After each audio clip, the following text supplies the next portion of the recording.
Je vous dis que nos capacités sont bonnes, contrairement à l'ennemi qui prétend nous avoir affaiblis. Nos combattants sur le front sont inébranlables et la direction est cohérente. Général Paloméros, que vous inspire d'abord cette déclaration? Et est-ce qu'avec vous, on pourrait savoir à qui a affaire les soldats de Tsahal? Est-ce que l'on peut parler d'armée quand on s'adresse au Hezbollah? Est-ce que c'est différent de ce que l'on a pu voir normalement dans cette conflit, dans ce conflit qu'il y a eu à Gaza? Ce sont des combattants qui se sont entraînés, je dirais, Urbi et Torbi, dans leur zone qu'ils contrôlent au Liban, et qui n'a cessé de s'agrandir, pour reprendre le sujet précédent. Non, ce sont des combattants. Alors, ils n'ont pas, évidemment, je le disais tout à l'heure, ni les compétences ni les capacités, surtout de l'armée israélienne, qui est totalement intégrée. Mais il ne faut pas s'attendre à ce qu'ils baissent les bras. C'est une armée, quelque part, qui a ses limites, mais qui répond quand même à une organisation. Alors maintenant, les Israéliens, qui connaissent bien l'art militaire, se sont employés à désorganiser le Hezbollah. Et ça, c'est un point extrêmement important, parce que si le Hezbollah en est réduit à mener des actions individuelles, là, il est beaucoup moins efficace. Donc, c'est ça qu'Israël a tenté de faire, c'est de les désorganiser, d'identifier les chefs, et le fait qu'il ait attaqué plusieurs niveaux dans la structure de commandement, ça doit rendre les opérations difficiles pour le Hezbollah, d'autant plus que le Hezbollah ne peut plus se permettre d'utiliser n'importe quel type de communication. On a vu qu'Israël maîtrisait parfaitement le cyberespace, comme on le dit. Donc, mais ça peut durer longtemps, si vous voulez. Avec une difficulté, c'est que soit le Hezbollah continue à occuper le terrain là, au sud de cette fameuse ligne, soit à un moment donné, il se replie pour pouvoir de nouveau utiliser leur stock de missiles. Là, pour l'instant, ayant des combattants sur le terrain, c'est un peu compliqué pour eux parce qu'ils n'ont pas cette capacité d'organiser cet ensemble. Donc, soit ils tirent des missiles, soit ils ont des combattants sur le terrain. Vous voyez ? Donc, mais ils sont nombreux. Ils ont visiblement des stocks de munitions importants. Ils ont eu le temps de faire ces stocks.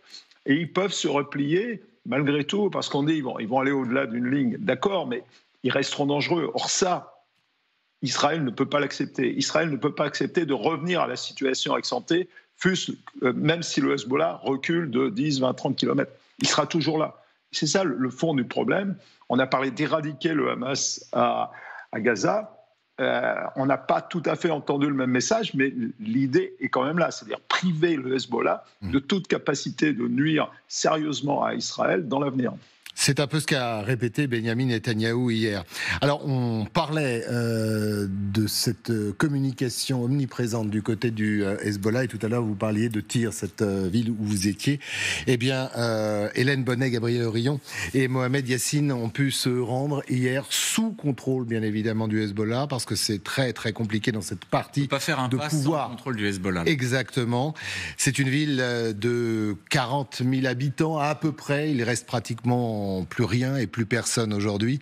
Et ces équipes ont pu se rendre sur les lieux d'une frappe indiquée comme telle par le Hezbollah. Je vous propose de découvrir leur reportage. La visite est parfaitement orchestrée. Cette distribution d'aide alimentaire est organisée par une ONG affiliée au Hezbollah. Pour cette opération communication, une vingtaine de journalistes a été amenée sur place. Ici, vous êtes sur un site où sont assemblés les colis qui contiennent de la nourriture en conserve. Nous allons les distribuer à des familles. L'organisation tient à montrer qu'elle prend soin de la population. Le décor est maîtrisé, tout comme le discours des rares personnes que la presse peut interroger. Je n'ai pas peur, parce que je suis avec la résistance et que je suis prêt à me sacrifier pour Nasrallah. Fin des interviews. Plus que 2 minutes et on y va. La séquence est strictement chronométrée. Pour sillonner la ville, nous sommes escortés par un officier presse. Le Hezbollah craint pour sa sécurité. Nous ne pouvons pas tout filmer. Ici, les rues sont désertes. Les habitants, effrayés par les bombardements, ont quitté la ville. C'est dans ce quartier au nord de Tyr que sont tombées les premières bombes israéliennes il y a une quinzaine de jours. Les renseignements d'Israël visaient cet appartement. Il appartenait à un représentant du Hezbollah, mais d'après l'organisation, ce sont des civils qui ont été touchés. Le bombardement aurait fait 2 morts et 5 blessés.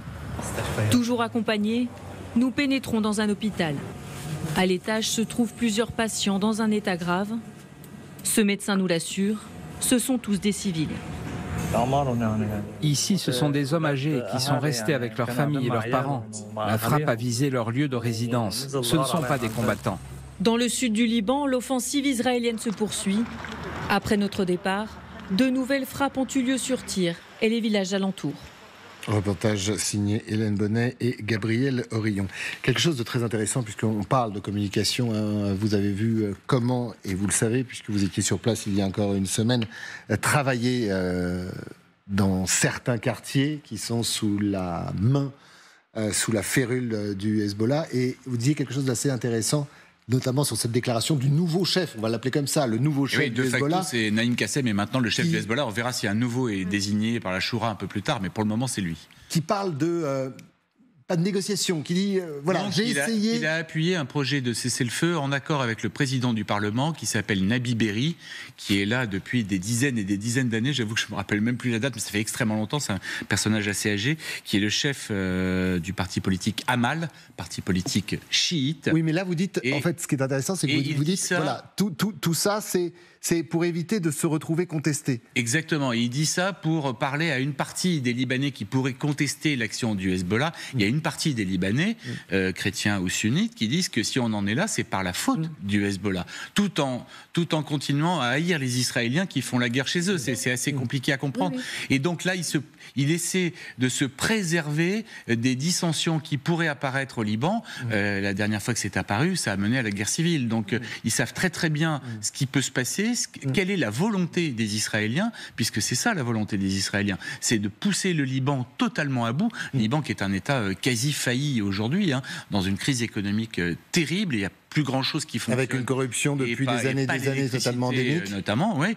Et c'est pas parce qu'on a mis le président de la Banque centrale en prison que ça change grand chose. Il y a encore beaucoup d'autres personnes.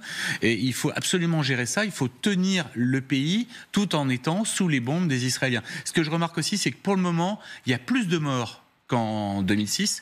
2006, le bilan, c'était 1200 morts. Aujourd'hui, on est sans doute un peu plus de 2000. Mais qu'en revanche, il y a moins de destruction d'infrastructures. Alors, dans la banlieue sud, ce que nous a montré Hélène à l'instant, moi, j'ai visité exactement les mêmes sites, toujours sous le contrôle du Hezbollah. Il y a des destructions assez impressionnantes, mais c'est pas du tout celles qu'on avait pu voir en 2006. Martine, est-ce qu'Israël a conscient que c'est une véritable guerre ?